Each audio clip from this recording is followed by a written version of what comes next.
Hello అందరికీ నమస్తే అండి.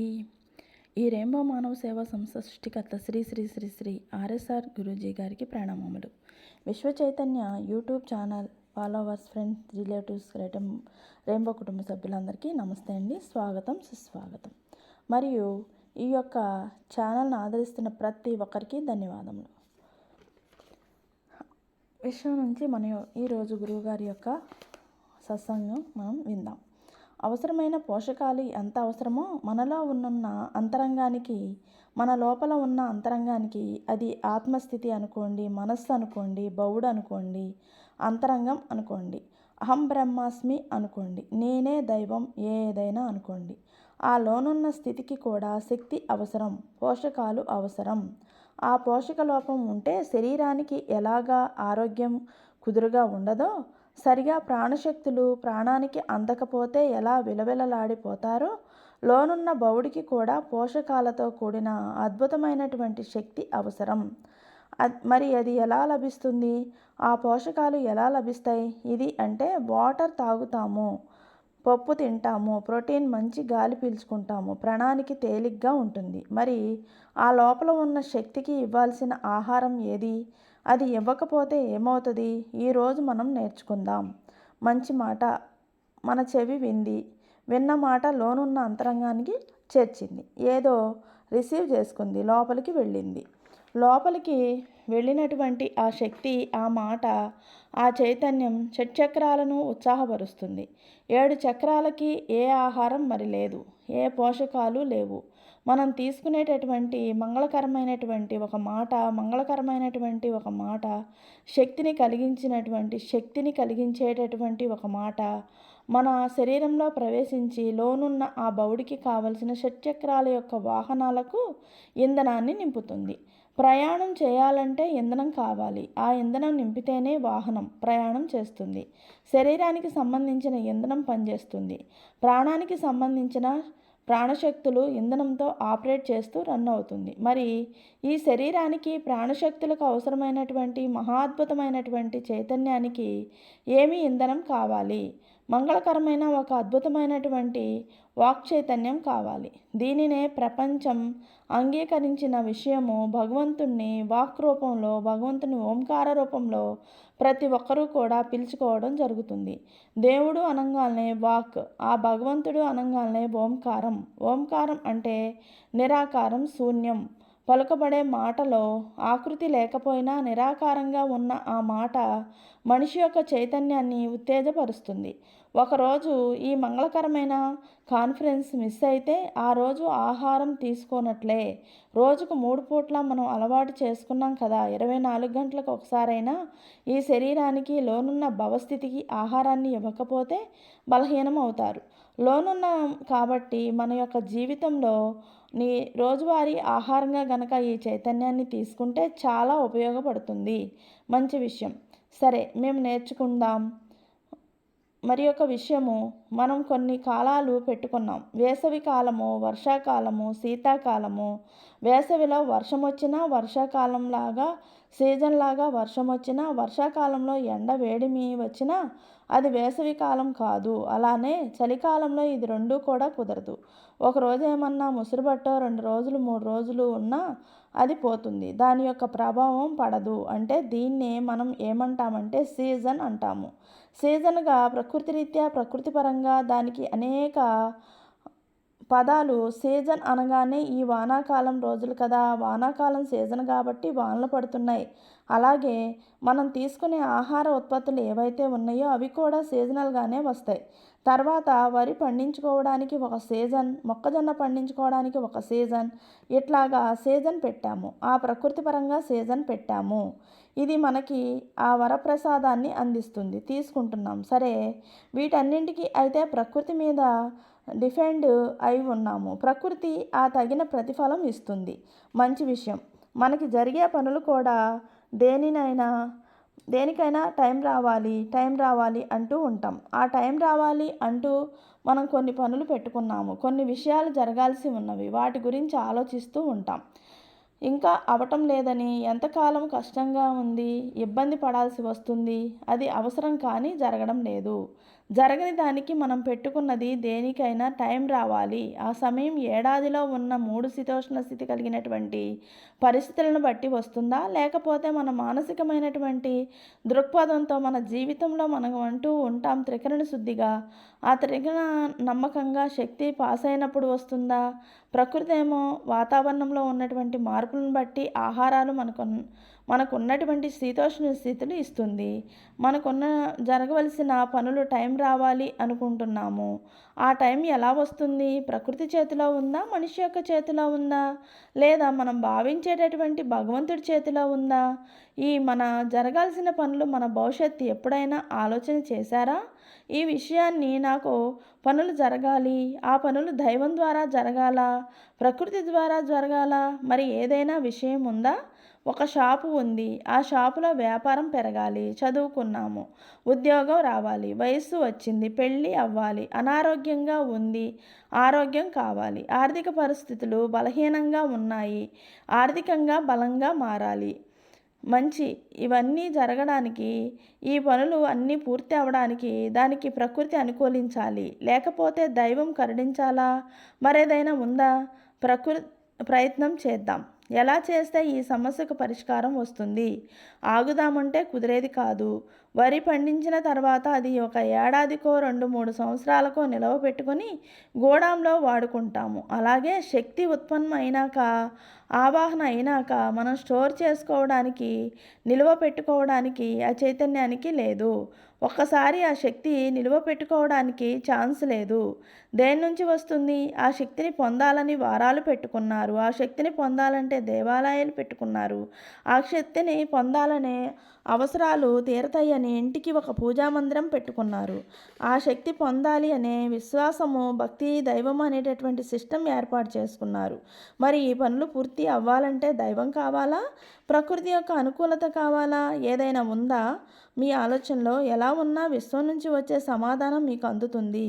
పనులు పూర్తి అవ్వడానికి, సమస్యలు తీరడానికి, జీవితానికి అవసరమైన అవసరాలు సంపూర్ణం అవ్వడానికి కావాల్సింది భావంలో తీసుకున్న దైవమా? టైం వచ్చినప్పుడు అదే జరిగిద్దిలే అనేటువంటి అఫర్ట్ కాదు. అది కూడా భావమే.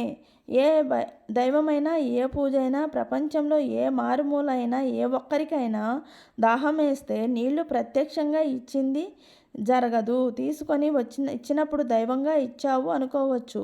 పొరపాటు కాదు. అయితే దైవం ఇస్తుంది అనే భావన విశ్వం నుంచి వస్తున్న వాక్కు ఖచ్చితమైనది కాదు. ఏ దైవము ఇవ్వదు. అది మన భావన మాత్రమే. అలాగే టైం ప్రకారం జరుగుతుంది. టైం వచ్చినప్పుడు జరుగుతుంది. అదే జరుగుతుంది అని అనుకోవచ్చు. అది ఖచ్చితమైనది కాదు. వేసవి కాలంలో చల్లదనం కావాలంటే కూలర్ పెట్టాము, ఏసీ పెట్టాము, వాతావరణాన్ని మార్చాము. ఆ ఉన్న పరిస్థితులను బట్టి చలి వేడిగాను, వేడినైనా చల్లగాను మార్చుకున్నటువంటి నైపుణ్యం, టెక్నాలజీ మన దగ్గర ఉంది. ఉపయోగించుకుంటున్నాం. మరి ఈరోజు మన అవసరం తీరాలంటే ప్రకృతి సమయానుకూలంగా ఇచ్చేది కాదు. దైవం అనే భావన అనుగ్రహం ఇచ్చేది కాదు. మరి సమస్య తీరేదెట్లాగా? ప్రాబ్లం సరి అయ్యేదెట్లాగా? ఈ ఆర్ఎస్ఆర్ గారు దయ్యం కాదు, దేవుడు కాదు అంటున్నారు. మరి ఎలా?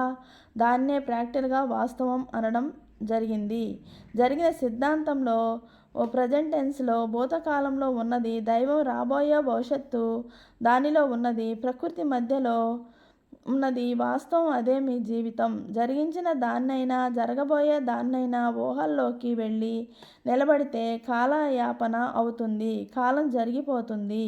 కానీ అక్కడ ప్రాక్టికల్, యథార్థం, వాస్తవం మన దగ్గర ఉండే ఆ వాస్తవానికి కనెక్ట్ చేసుకొని చిత్తశుద్ధిగా దైవ చైతన్యంగా భావిస్తారో, ప్రకృతి చైతన్యంగా భావిస్తావో కనెక్ట్ చేసుకొని మన పని మనం చేసుకుంటూ ఉంటే మన ఫలితాలు వస్తాయి. పెళ్ళి, ఆర్థికము, ఆరోగ్యము సరి అవుతుంది.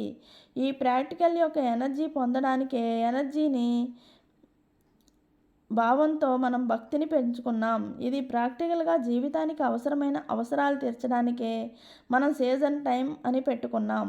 ఒక భావం పని చేయకుండా కూర్చొని దైవాన్నో ప్రకృతినో విస్మరిస్తే పనులు జరుగుతాయా? ఇది వాస్తవమేనా? ఇది యథార్థమేనా? ఇది యథార్థమా? ఇది నిజమా? కాదు కదా!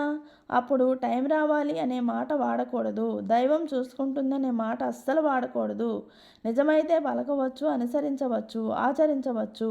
నిజం కానప్పుడు దాన్ని అనుసరించకూడదు, ఆచరించకూడదు, పలకకూడదు. ఇప్పుడు పలకాల్సినటువంటి మాట మనం టైం వస్తుందనో, దేవుడు చూస్తాడనో అనకూడదు. మీరేమి చేయాలనగలరో అది ప్రారంభించండి. పనియే ప్రత్యక్ష దైవం. మనకు చేస్తూ ఉన్నటువంటి ప్రాక్టికల్ వాస్తవమే ప్రత్యక్ష దైవం. గడిచిన కాలంలో నీ అలవాటే దైవం అని చెప్పడం జరిగింది. ఇప్పుడు మీకు అందుతున్న విషయము మీ పనియే ప్రత్యక్ష దైవం. ఇంట్లో ఉన్న మాట పనిచేస్తారా? బాత్రూంలో ఉన్న బాత్రూమ్ పనిచేస్తారా? హాల్లో ఉన్నటువంటి హాల్లో పనిచేస్తారా? పొలానికి వెళ్ళి పొలం పని చేస్తారా? మీకున్న హోటల్లో, మీకున్న షాపులో, మీకున్నటువంటి ఏదుందో దాని మీద ఫోకస్ చేసి శ్రమయం వృధా కాకుండా చేస్తే ఆ పనే ప్రత్యక్ష దైవం. అది ఉద్యోగం కావచ్చు, వ్యాపారం కావచ్చు, సేవ కావచ్చు, వ్యాపారం కావచ్చు, ఏదైనా కావచ్చు. అది చేసేటప్పుడు చేసినది ఆరాధనగా మారి, మనం చేసేటటువంటి పని ఆరాధనగా మారి, ధూపదీప నైవేద్యాలు వారికి చేసి ఇచ్చాంగా, సమర్పించాంగా, పూజ చేశాంగా, అనుగ్రహించు అని చెప్పని అడుగుతాం. మనం దేవాలయాల దగ్గరికైనా విశ్వాసంతో కానీ ధూపదీప నైవేద్యాలుగా మార్చే త్రికరణ శుద్ధిగా మనం అందించినప్పుడు ఆ లోనున్న, ఆ బాహ్యంలో ఉన్న, ఆ భావంలో ఉన్న దైవాన్ని వాస్తవానికి అందించినప్పుడు ఆ దైవం మనకు అనుగ్రహాన్ని ఇస్తారు. ప్రపంచ దేశాలలో ప్రతి దేశానికి టెక్నాలజీని, ఉత్పత్తులను అందిస్తూ ఉన్నటువంటి చైనా వారికి ఉన్నటువంటి అనుకరణ ఇదే ఫాలో చేస్తుంది, ఇదే ఆచరిస్తుంది, ఇదే పని దైవంగా మార్చి చేస్తున్నారు. దేవాలయాలు లేవు, దేవుడు లేడు. ప్రకృతికి వారి స్వాధీనం చేసుకొని కృత్రిమంగా వారి స్వాధీనం చేసుకున్న వారు సాధిస్తూ ఉన్న అనేక విషయాలు అనేకం మారుమూలలకు వెళ్ళిపోయినాయి. ఈరోజు మన ఇంట్లో ఉన్న వస్తువు చైనాకి చైనాకు పోయి వారికి అందుతుందా? చైనాలో తయారయ్యేటటువంటి వస్తువు అనేక రూపాల్లో కాలి చెప్పు నుండి తలకు పెట్టేటటువంటి తైలం దగ్గర నుండి చైనా ఉత్పత్తులే మన ఇంట్లో ఉన్నాయి. ఈ రోజున అంటే ఏ దేవుడు వారికి కరుణిస్తే, ఏ టైం వారికి కనెక్ట్ అయితే వారు మనకి అమ్మారండి. ఆలోచన చేయండి. చిన్నపాటికి లాజిక్, ఏది కనెక్ట్ అయితే అక్కడ నుంచి తెచ్చుకొని వాడుకుంటున్నాం అనుకోవచ్చు. అక్కడ ఉన్న ఉత్పత్తులు ప్రపంచంలో ఎక్కడికైనా అమ్ముకునేలాగా పేటెంట్ వైప్ తీసుకుని వారు అన్ని దేశాలకు ఉత్పత్తులు సప్లై చేశారు. శని ఆదివారాలు వచ్చాయి. మనం ఏం చేసాము? సెలవు కదా, రామాలయంకి పోదాము, శివాలయంకి పోదాము, లేదంటే చర్చికి పోదాము, లేకపోతే ఆదివారం కదా ఎంటర్టైన్మెంట్ లేకుండా ఎట్లా టీవీ పెట్టుకునో పార్కుకో పోతాం, సినిమా హాల్కో పోతాం. వాళ్ళు ఏం చేస్తారు? ఒక్కరోసారి మీ ఫోన్ని ఉపయోగించి చూడండి. చైనా వారు సమయాన్ని ఎలాగ సద్వినియోగం చేస్తారో చూడండి. పెరుగుతున్న ప్రత్యక్ష సత్యాన్ని, పనిలోనే సంతోషాన్ని, పనిలోనే వారు చైతన్యాన్ని వెతుకుతారు. జీతాలు ఇవ్వకపోతే మన వాళ్ళు ఏం చేస్తారు? బంద్ చేస్తారు, నిరాహార దీక్షలు చేస్తారు. కానీ జీతాలు ఇవ్వకపోతే వాళ్ళు ఏమి చేస్తారు? ఆపకుండా పని చేస్తారు. సెలవు రోజు కూడా ఆపకుండా రాత్రి పగలు తేడా లేకుండా పనిచేస్తారు. ఉత్పత్తిని పెంచుతారు. మనం ఏం చేస్తాం? సమ్మె చేస్తాం. ఆఫీసులో రోడ్ల మీదకి ఎక్కేసి బండ్లు అడ్డం పెట్టేసి, రాళ్ళు అడ్డం పెట్టేసి తిరగకుండా అంతరాయం కలిగించుకుంటాం. బస్సులు తగలబెడతాం, గందరగోళం చేస్తాం. ఇది మనకున్న దైవ చైతన్యం, అది వారికున్న దైవ చైతన్యం. దయచేసి విషయాన్ని విషయంగా అర్థం చేసుకోండి. నీ కుటుంబం, నీవు త్రికరణ శుద్ధిగా బాగుపడాలంటే పనినే ప్రత్యక్ష దైవంగా తీసుకోండి. అది మీకు అన్ని సానుకూలమైనటువంటి ప్లస్ ఇస్తుంది, కానీ మైనస్ ఇవ్వదు. పని చేసేవాడు మైనస్లోనే వెళ్తాడా? పోడు. ఆలోచనలో వెళ్తాడా? వెళ్ళడు. పని చేయండి. పనిని ప్రత్యక్ష దైవంగా తీసుకుని ఆరాధించండి. ఆరాధన మీ అంతరంగానికి, మనం భావించే విశ్వంలో ఉన్న చైతన్యానికి, మన చుట్టూ ప్రకృతిలో ఉన్న వైబ్రేషన్ పెరిగిపోయి అవి తిరిగి రిఫ్లెక్ట్ అయ్యి మీకు వచ్చి ప్రవర్తన, మీకు తిరిగి ప్రతిస్పందన జరిగి మీ జీవితం బాగుంటుంది. వాస్తవాన్ని విన్నారు, అందులో నిలబడండి. వాస్తవ చైతన్యాన్ని విన్న కుటుంబ సభ్యులకు నమస్తే అండి. మన షాపు కట్టేసి ఆదాయం ఆదాయం రావాలంటే రాదు. షాపులో మరికొన్ని చేర్చుకుంటే సమయాన్ని పెంచుకొని ఏది అవసరమో అవసరాన్ని అక్కడ అమ్మితే ఆ అవసరం ప్రత్యక్షంగా డబ్బులు తీసుకొస్తుంది. ఆ డబ్బులు వచ్చేటటువంటి పని చేస్తూ ఉంటే శరీరానికి ఖాళీ ఉండదు. ఆలోచించేటటువంటి భావాలకు అసలు ఖాళీ ఉండదు. కనెక్ట్ అయి వెళ్ళిపోతూ ఉంటాం. పని చేస్తూ ఉంటే శరీరంలో ఉన్న నిస్సత్వ బయటికి వెళ్ళిపోతూ ఉంటుంది. బయట శక్తి ఏర్పడుతుంది. బౌడు భవతి బాగున్నారంటే ప్రకృతి వైబ్రేషన్ బాగుంటాయి. ప్రకృతి బాగుంటుంది. బౌడు భవతి బాగున్నారు కాబట్టి విశ్వం నుంచి వచ్చేటటువంటి సంకేతాలు వైబ్రేషన్స్ బాగుంటాయి. సింపుల్. అసలు నిజంగా పనిలో ఉన్న ఆనందం అర్థమైతే ఏ ఒక్కరు పని దొంగలు కారు. ఏ ఒక్కరు ఒళ్ళు దాచుకోరు. పనిలో ఉన్న శక్తి కనుక అర్థమైతే పనిని ఉత్పత్తి చేసేటటువంటి చైతన్యం అర్థమైతే వెతుక్కుంటారు. వెతుకుతూ ఉంటారు. తిరుగుతూ ఉంటారు. వాటిని సాధిస్తూ ఉంటారు. శోధిస్తూ ఉంటారు. సాధించాల్సింది ఈ రోజున మనిషికి మనిషిని పరిస్థితిలో కాదు సాధించాలి. ఒక పని పెట్టుకుంటే ఆ పనిని సాధించాలి. పని మీద త్రికరణ శుద్ధి పెట్టేసి టైంతో పని లేకుండా దాన్ని జయించాలి. ఇదే సంకల్ప నెరవేర్పు. ఇదే విజయానికి మార్గం. ఇదే విజయం సోపానం. ఈ రోజున ఒక్కరు సంపాదిస్తే నలుగురు ఐదుగురు వయసులో సంబంధం లేకుండా తెస్తాడుగా మా నాన్న, తెస్తాడుగా యజమాని చూస్తున్నాడు మన దేశంలో. కానీ ప్రపంచ దేశంలో అలా లేవమ్మా. 13 సంవత్సరాల వయసు వచ్చేసరికి టీనేజ్ 13, 14, 15 సంవత్సరాలు టీనేజ్ దాటేలోపుగానే వారిని ఒక ఆదాయ మార్గాన్ని, వారికి సొసైటీలో ఉన్నటువంటి చైతన్యాన్ని అర్థం చేసుకుంటారు ప్రపంచం. కానీ మన వాళ్ళు వయసు పెరుగుతూ ఉన్నా అచేతనంగా ఉన్నాం. మనం అలవాటు చేసుకున్నాం. తప్పులేదు. ఇది మన తప్పు కాదని అలవాటు చేసుకున్నాం. అలవాటుని మార్చుకుందాం. ఎప్పుడైతే అలవాటుని మార్పు వస్తుందో అలవాటే దేవుడుగా మారుతుంది. ఎప్పుడైతే ఆదాయం కోసం ఖాళీ లేకుండా పనిచేస్తూ ఉంటామో పతియే ప్రత్యక్ష దైవం అవుతుంది. Work is worship. దేవుణ్ణి మనం ఆరాధించాలి. ఏ రూపంలో? మన ప్రత్యక్ష పనుల రూపంలో. పూజ గదికి పోయి ఏకో నారాయణ అన్నా కానీ, ఓంకారేశ్వర్ అన్నా కానీ, స్తోత్రం అన్నా కానీ, ఎన్ని రకాలన్నా కానీ కొంత భావం కలుగుతుందేమో కానీ రిజల్ట్ రాదు. దయచేసి అన్యదా భావించకండి. అర్థం చేసుకోండి. అపోహ లేదు. పరమార్థం మాత్రమే ఉంది. మాటల్లో అర్థం చేసుకొని మీ జీవితాలని ఆనందంగా ఉంచుకొని హాయిగా ఉండాలని వాస్తవ కుటుంబ సభ్యులందరికీ నమస్తే అండి. ఈ యొక్క జ్ఞానాన్ని అందించినటువంటి ఆర్ఎస్ఆర్ గురూజీ గారికి ప్రణామములు. మనస్ఫూర్తిగా హృదయపూర్తిగా ధన్యవాదాలు తెలుపుకుంటున్నాం గురూజీ. ఈ యొక్క జ్ఞానాన్ని ప్రతి ఒక్కరు అందుకుంటూ ఈ ఛానల్ని ఆదరిస్తూ ఉన్నటువంటి ప్రతి ఒక్కరికి నమస్తే అండి. Thank you all.